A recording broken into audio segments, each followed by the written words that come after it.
একটা অদ্ভুত ফিলিং হয় যে আমি যখন গানটা শুনছি তখন ইমাজিন করছি যে আচ্ছা এই গানটা রেকর্ডিংয়ের সময় এই ঘটনাটা ঘটেছিল।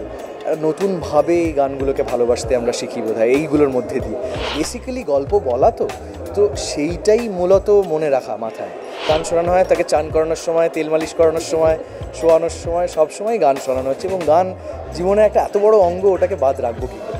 নমস্কার, আর্টিস্ট টিভিতে আপনাদের সকলকে স্বাগত। আমি পূর্বাশা রয়েছি। আমার সঙ্গে এই মুহূর্তে যে মানুষটি রয়েছেন তার অভিনয়ের ভক্ত কিন্তু আপনারা সকলেই, কিন্তু তার অভিনয়ের পাশাপাশি তিনি নতুনভাবে আত্মপ্রকাশ করতে চলেছেন। তিনি কে জানতে অবশ্যই আপনাদের ইচ্ছে করছে, জানাবো তিনি গৌরব চক্রবর্তী।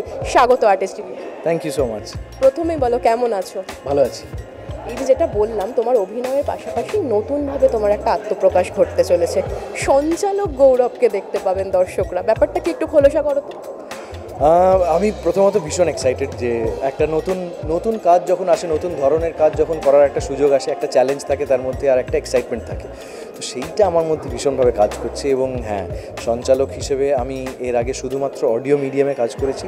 এই প্রথম ভিজুয়াল মিডিয়ামে হোস্টিং বা অ্যাঙ্কারিংয়ের কাজ করব। তো এইটা আমার কাছে খুব এক্সাইটিং বিষয়। এবং তার থেকেও বড় বিষয় হচ্ছে, আরও এক্সাইটিং বিষয় হচ্ছে যে বিষয়বস্তু নিয়ে আমরা এই শোটা নিয়ে আসছি। আমাদের শোয়ের নাম সং কানেকশন।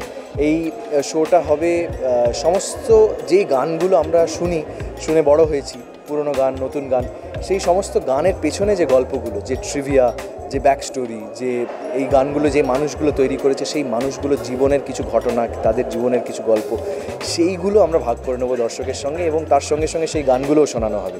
তো আমার মনে হয় সেইটা একটা আমার পার্সোনালি একটা খুব ভালো লাগার জায়গা।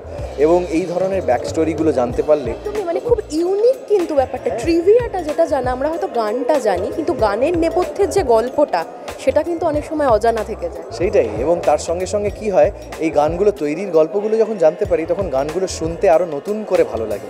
হয়তো 150 বার শুনে ফেলেছি আগে কিশোর কুমারের একটা পার্টিকুলার গান, কিন্তু সেই গানটা তৈরির পেছনে একটা গল্প শুনে এমন একটা অদ্ভুত ফিলিং হয় যে আমি যখন গানটা শুনছি তখন ইমাজিন করছি যে আচ্ছা এই গানটা রেকর্ডিংয়ের সময় এই ঘটনাটা ঘটেছিল।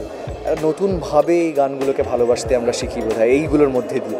তো আমার ধারণা একটা খুব ইন্টারেস্টিং শো হতে পারে।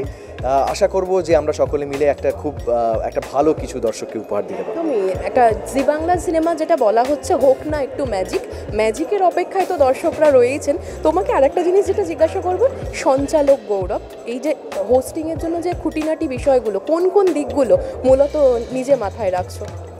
অনেকগুলো বিষয় রয়েছে, কারণ এই সঞ্চালনার কাজ করাটা খুব কঠিন। প্রথমত খুব সুন্দর কথা বলতে জানতে হয়। মানে আমি এই যে আপনার সঙ্গে এখন কথা বলতে বলতে এত করছি, এইগুলো করলে না মানে দর্শক ভীষণ বোর হয়ে যায়। না, তুমি খুব ভালো কথা বলছো, এটা একটু বেশি বিনয় হয়ে যাচ্ছে গৌরব। সেটা ইন জেনারেল হয়, মানুষের কথা বলতে গিয়ে তাদের গুলো চলে আসে এবং সেগুলো সঞ্চালক হিসেবে শুনতে খুব একটা আমার মনে হয় ভালো লাগে না।